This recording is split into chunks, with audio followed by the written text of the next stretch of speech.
ॐ सहना भवतु सहनौ भुनक्तु सह वीर्यं करवावहै तेजस्विनावधीतमस्तु मा विद्विषावहै ॐ शान्ति शान्ति शान्तिः Hari Om. So on to verses 41 to 50. We will start with our prayers to Lord Arunachalam. Arunachal Shiva, Arunachal Shiva, Arunachal Shiva, Arunachala, Arunachal Shiva, Arunachal Shiva, Arunachal Shiva, Arunachala, Arunachal Shiva. Arunachal Shiva, Arunachal Shiva, Arunachala, Arunachal Shiva, Arunachal Shiva, Arunachal Shiva, Arunachala.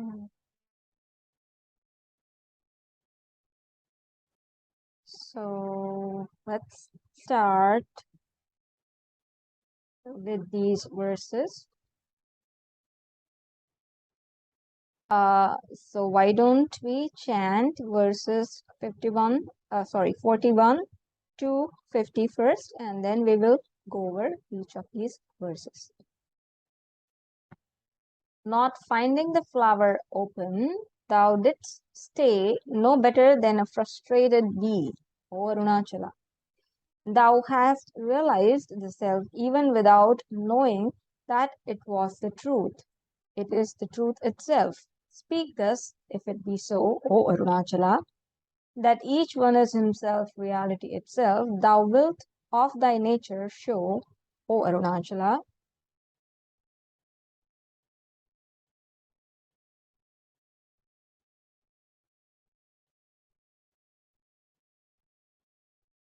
Look within, ever seeking the self with the inner eye, only then it will be found. Thus didst thou direct me, O beloved Arunachala. Weak though my effort was, by thy grace I gained the self, O Arunachala. What value has this birth without knowledge born of realization? It is not even worth speaking about, O Arunachala. Let me dive into the true self, wherein merge only the pure in mind and speech, O Arunachala. When I took shelter under thee as my one God, thou didst destroy me altogether, O Arunachala. Treasure of benign and holy grace, found without seeking, steady my wandering mind, O Arunachala. On seeking thy real self with courage, my raft capsized and the waters came over me. Have mercy on me, O Arunachala.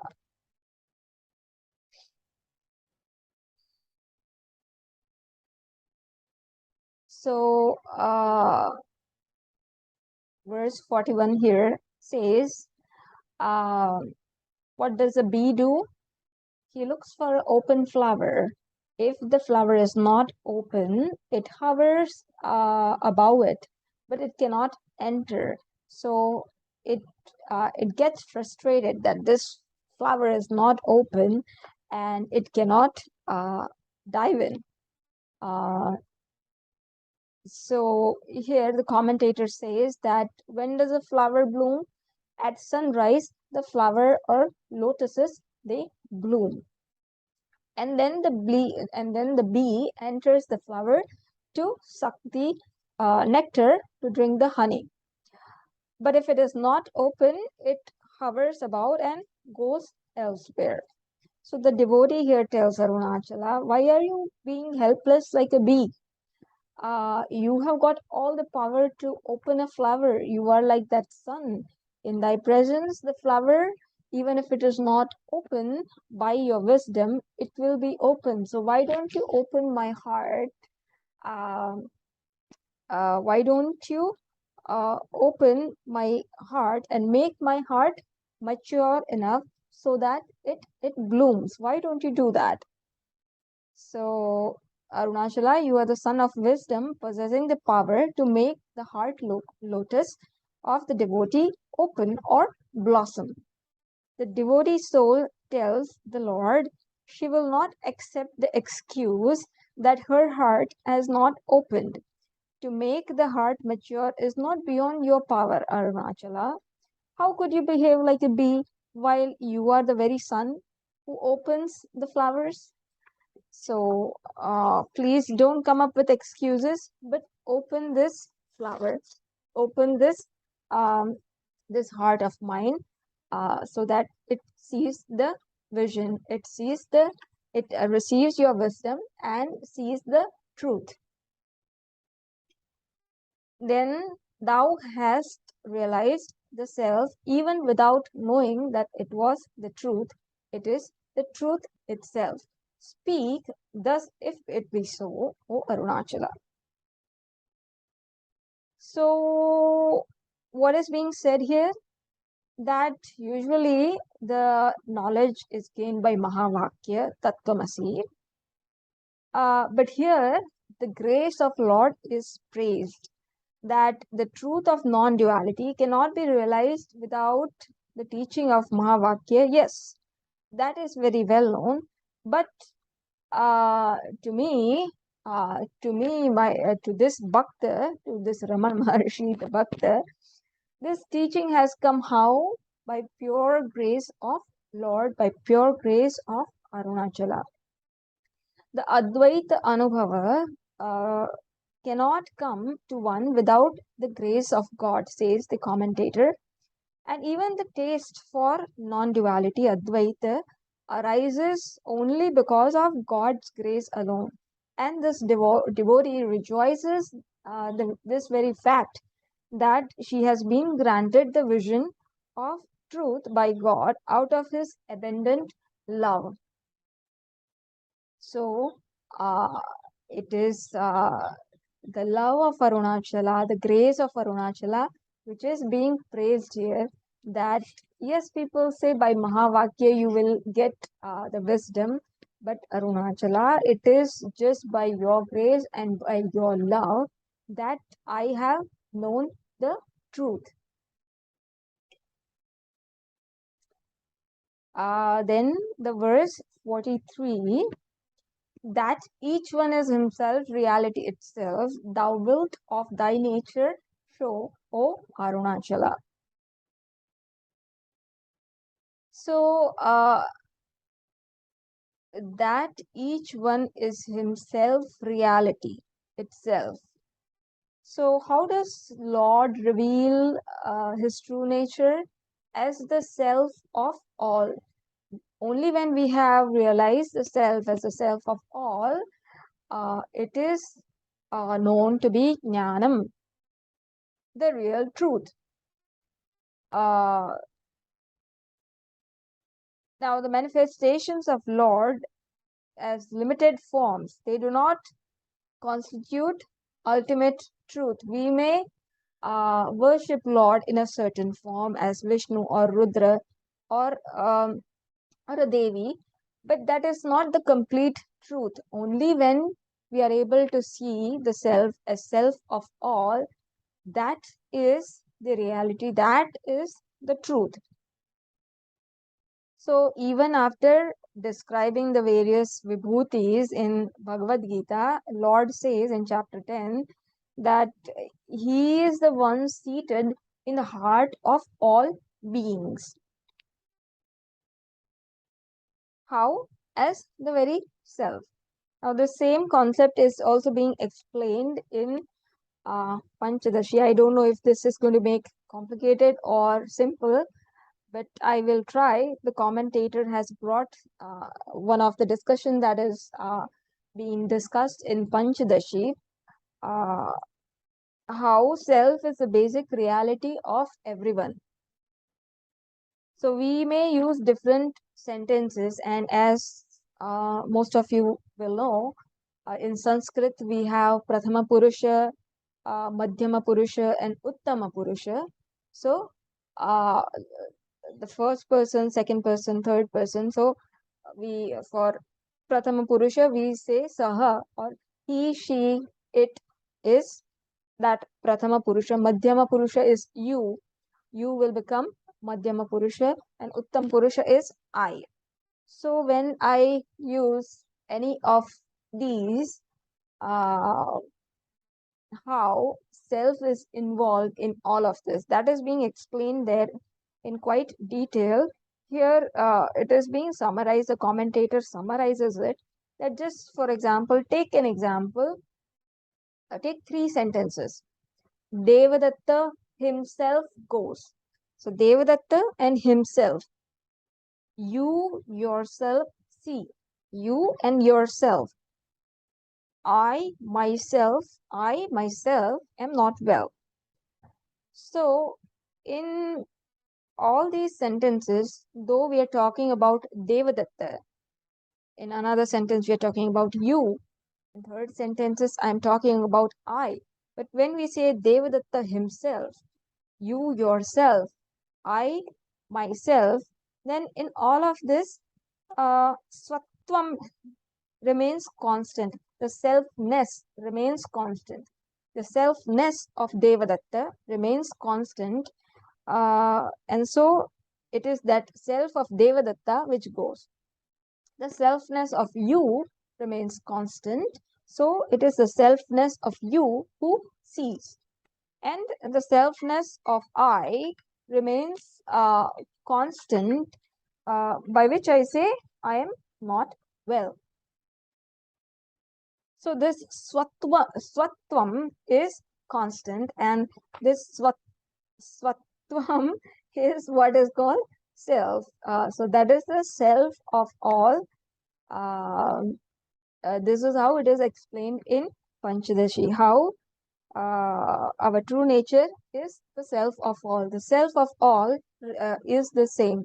The self of Devadatta is not different from the self of you, is not different from self of I. The self that we are talking about here is that consciousness, is that very consciousness. Uh, Sorry, I got distracted scrolling this thing. So when we talk about this Devadatta himself, you yourself, I myself, all these pronouns leads to one conscious and one consciousness alone, and that is being said as self of all. Ultimately, it all resolves into one consciousness without any duality, and that is being said as self of all. So this is how you reveal to us, O Arunachala, as the self of all. And because you reveal to us in this way, uh, we are able to see the vision of non-duality. That each one is himself, reality itself, thou wilt of thy nature show. So, Arunachala, you are showing us your nature, the self of all. Then on to verse 44. Look within, ever seeking the self with the inner eye, only then will it be found. Thus didst thou direct me, O beloved Arunachala. So, in the earlier verse, it was said, what is the nature of Arunachala? It is the self of all. Okay, so now we know the nature of Arunachala. Now we know the nature of Bhagavan. It is the self of all. But how to uh, know this truth? So we are given the means, the inner eye. So stop being extrovert and start focusing your attention inward. Um, so how? By vichara and viveka, by self-inquiry. But instead of our sense organs being focused on external objects, one has to turn the attention within, uh, meaning turning the mind towards the very source of light, source of its own light, my own light, not something else. It's my own light, Swaprakasha, Aham, right? Which is the self. So turning the mind towards the source of its own light, which is the self, towards the light of the self, Swaprakasha, Aham. And when this attitude of inwardness becomes constant, uh, it doesn't come and go, it becomes constant, it is then that the truth is revealed. And the truth is that self, that is God. And what is the truth? That self, self of all. What is God? Self of all. This is the sole reality. That I, the self, is not different from God, and I'm not different from anybody else as well because I'm the self of all. So, in this way, the truth of self of all is being revealed when I become constantly abiding in uh, in my inner towards my inner self. When that inwardness becomes a constant factor, and the extrovertedness, uh, it is resolved for once and for all. And this is how the self luminous pure awareness will be revealed in our heart. Then verse 45 says, weak though my effort was, by thy grace I gained the self, O Arunachala. So, Lord taught that He is the Self residing in the heart of all beings, and that self inquiry is the way to reach Him. So, now the devotee declares that having followed this path, she has indeed sought Him and found Him with the inward search, where the Harakasha, within the spiritual heart, not the physical heart, but the limitless heart, which is talked about even in the Upanishad, Chandogya, chapter 8, this upasana on the Hara Vidya. So this truth is revealed where in this Dahara Akasha, the spiritual heart.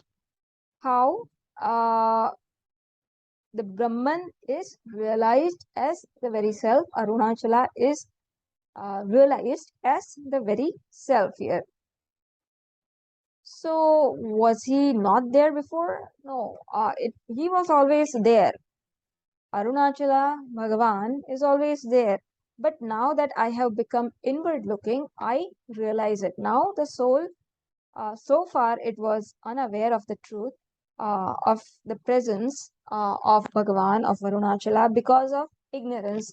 But when his vision becomes inward looking, ignorance is destroyed, and she discovers him as her own innermost self, and regaining what was never lost. So, when she discovers Bhagavan within, uh, what kind of attainment is it? It is praptasya prapti. So, it is only the avaranam which has been removed by since the devotee stopped being extroverted, and he instead started his journey inward. He became abiding in in the inner self, in that inner source of light, which is self-effulgent. By this effort of the devotee, he discovers this truth, which is praptasya prapti, attainment of the already attained. Nothing new has been created. Then verse 46 says, what value has this birth without knowledge born of realization? It is not even worth speaking about, O Arunachala. So to be born as human is rare. So human birth is very precious. So it must be judiciously used. How? By discrimination and inquiry into the truth. So yes, we from extrovertedness we do become inward looking. Um, and how do we become inward looking? By this process of vichara, slowly the extrovertedness from each of the koshas drops. Like first of all, the sensuous pleasures is dropped, but even within our personality, in the buddhi, manaha, etc., there are these different notions, and each of these notions also constitutes extrovertedness. So, one by one, we drop each of those extrovertedness. First of all, those sensuous pleasures. Then, within my personality, I drop off those notions at the level of mind, at the level of intellect, at the level of emotions, and in this way, I become introvert. And this is the judicious way of living the human life by vichara, because vichara is the direct means for liberation, for moksha. And so one must not waste time and energy which do not release him from this bondage. So, like Kenopanishad says, Mahati Vinashtihi. If one does not realize truth here itself, then there is great destruction. Because he continues in the cycle of birth and death. And this was a great opportunity that Bhagavan gave, that yes, you can uplift yourself in this human birth, and you have the opportunity to know your real self. And if one does not give enough efforts, the right efforts, then the whole the purpose of the birth is lost. So there is great destruction. And once it is gone, we don't know when we will get back this human birth. So there is no guarantee that the next birth we are going to get is human birth. So whatever opportunity we are given, we have to utilize it with very judiciously, not wasting our time and energy. So then in verse 47, let me dive into the true self, wherein merge only the pure in mind and speech, O Arunachala. So here the impurities are being talked about. So what are the impurities and where are the impurities? Impurities are in the level of mind, speech, body, and these impurities prevents us from knowing the truth about Bhagavan, the knowing self as Arunachala, the knowing the non-duality between Bhakta and Bhagavan. So, what are these impurities? Impurities are in the form of rajas and tamas. That kama, krodha, lobha are the impurities, and they are of the nature of this rajas and tamas. And how do we purify ourselves then? By karma yoga. By karma yoga, by pratipaksha bhavana, we cleanse our mind and our heart. This kamana or desire makes our mind impure. So the seeker should free himself from these defects and make it function in a disinterested and unattached manner. Asanga. This is the quality that the seeker should cultivate. So all the selfish motives like karma yoga, what does it do? Replacing the karma selfish motives, swartha vritti, with niswartha vritti, for the better of the samashti. So the individual, um, instead of focusing our attention on individual fruits, that what will I get from it, see how I can contribute. This is niswarthata, how I can give in the what is it? So there's a yagna going on, right? So everybody is helping each other. So how I can contribute in that universal harmony that exists? How I can make sure that samvadita, that universal harmony, is not disrupted.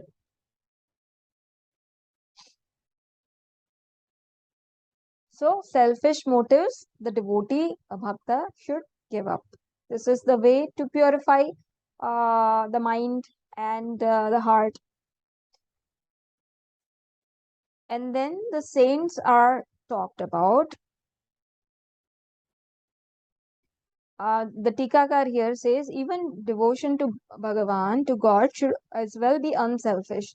It should not be for, okay, I am worshipping God to get something, some material gains. It should be niswarthata, sattva, out of sattva. Sattva should be the predominant. Out of love, one should worship Bhagavan. Uh, and then there is description of saints here. Let me dive into the true nature, into thy true nature, wherein merge only the pure. Who are those pure? Uh, Sant, saints. So those are being talked about. Saints, who are these saints? Saints are those who sink their ego in the divine.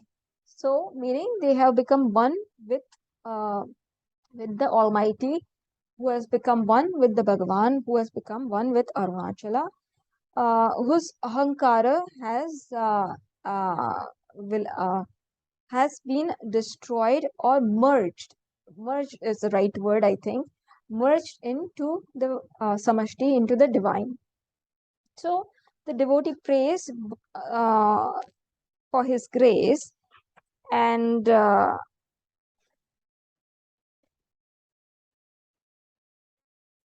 devotee prays that it's only by his grace, whose grace? By Arunachala's grace, and following the example of these saints, the purified souls who have merged their individuality into Arunachala, into the Samashti, uh, only by these two factors, by grace of Arunachala and by taking the examples, inspiration of these saints, Santa, that she could lose herself in him. That I also will be motivated, inspired, and be ready to be lost in Arunachala, in Bhagavan.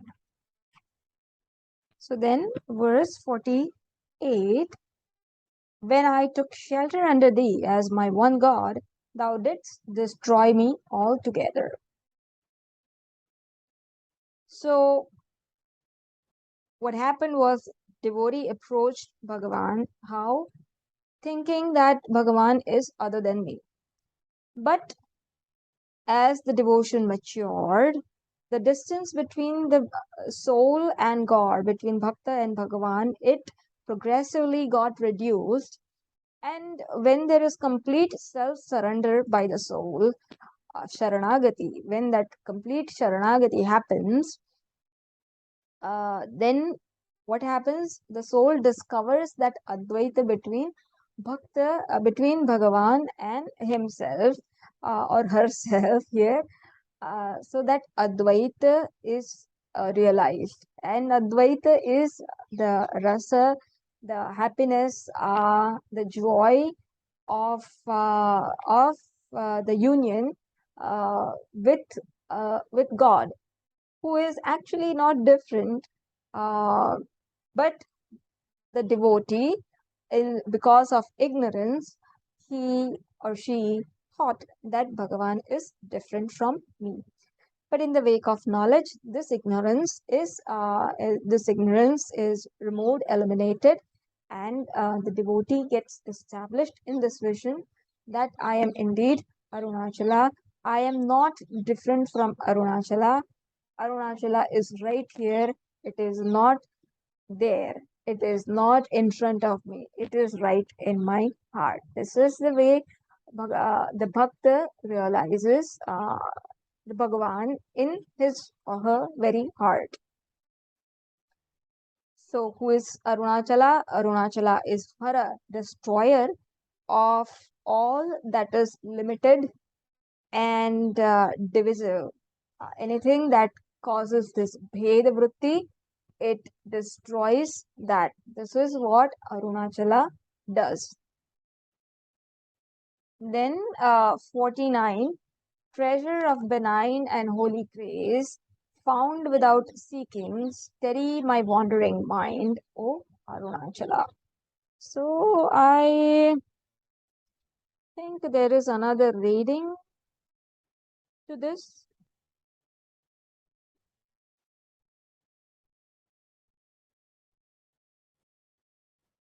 No, I think we will just stick to this one. Here Bhagwan's commentator says Bhagwan goes over his life.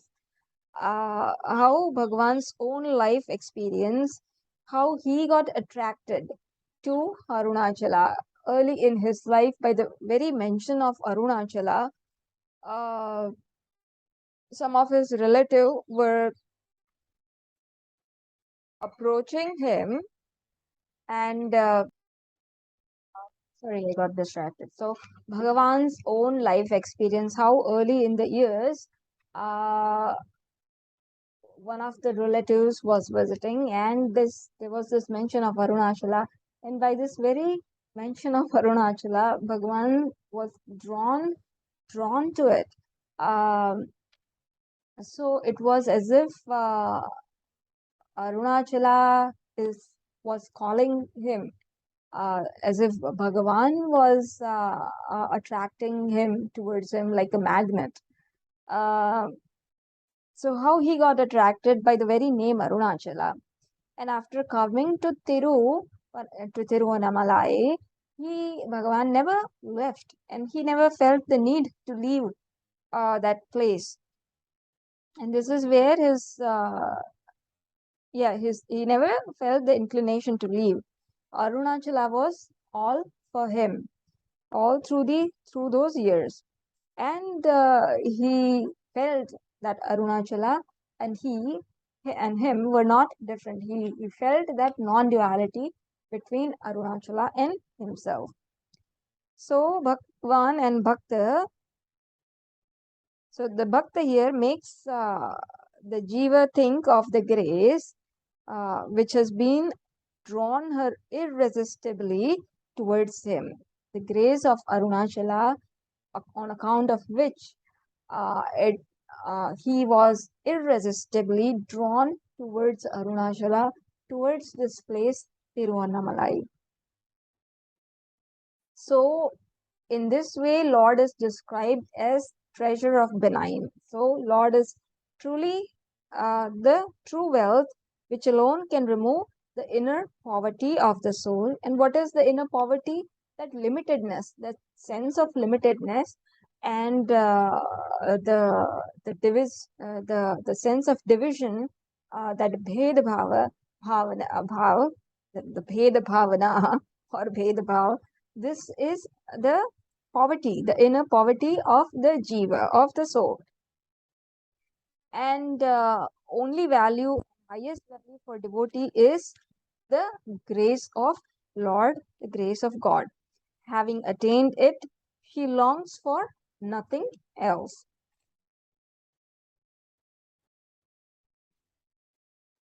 So again, in that verse, the treasure of Arunachala's grace is described, Bhagwan's grace is described as the very treasure which is the highest and most valuable to this devotee, to these bhaktas.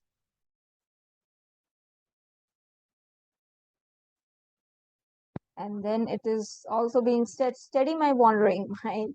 Uh, O, O Bhagavan, by your grace, you please stop my restless mind going here and there and let it dwell in this one vision. Then in verse 50, it is said, on seeking thy real self with courage, my raft capsized and the waters came over me. Have mercy on me, O Arunachala. So, who tries to seek Bhagavan? It is this ego who is trying to seek Bhagavan. And in this very process, the ego gets dissolved and the individuality gets lost and becomes one with the very sought, and that seeker sought duality doesn't remain. So this is what is being uh, explained through this verse. The commentator says, just as a salt doll, the doll made up of salt, it just tries to, let us say, it tries to measure the sea. How? Let me enter into the sea and I will measure the depth of sea. If this is how a salt doll will try to think and it will try to do, what will happen? It will get dissolved in the sea. It will lose its individuality and it will become one with the sea. So also this ego, by its effort, it tries to know you, O Arunachala. And what happens of this ego? It gets dissolved, the individuality gets dissolved. But it is only when this individuality gets dissolved that that you remain and I realize myself as you, O Arunachala. It is only then that God is realized. So that's it for today. We'll stop with prayers. Arunachala Shiva, Arunachala Shiva, Arunachala Shiva, Arunachala, Arunachala Shiva, Arunachala Shiva, Arunachala Shiva, Arunachala.